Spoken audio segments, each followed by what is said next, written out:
بسم اللہ الرحمن الرحیم۔ نبی اکرم صلی اللہ علیہ وسلم نے فرمایا، سووا بین اولادکم فی العطیہ،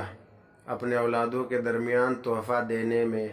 گفٹ دینے میں، محبت کرنے میں، دلار کرنے میں بھی برابری رکھو، کیونکہ اگر میں کسی کو زیادہ دلار پیار کرتا تو میں بچیوں کو یعنی بیٹیوں کو زیادہ دلار کرتا۔ قال رسول اللہ صلی اللہ علیہ وسلم،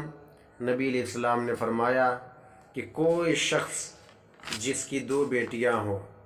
اور وہ اس کے پاس رہتی ہوں، وہ ان کے ساتھ حسن سلوک کرے اور ان کے اچھا سے خیال رکھے، تو نبی علیہ السلام فرماتے ہیں کہ وہ دونوں بیٹیاں کل قیامت کے دن اسے خود جنت میں لے کے جائیں گی۔ حضرت امام ابو داؤد رحمۃ اللہ علیہ روایت فرماتے ہیں کہ نبی اکرم صلی اللہ علیہ وسلم نے فرمایا، جس نے 3 بیٹیوں کی پرورش کی اور انہیں ادب سکھایا اور ان کی شادی بھی کرا دی اور ان کے ساتھ حسن سلوک کرتا رہا،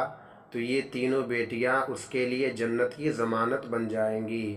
بعض روایتوں میں 3 بہنوں کا بھی یا 2 بیٹیاں اور 2 بہنوں کا بھی ذکر ہے۔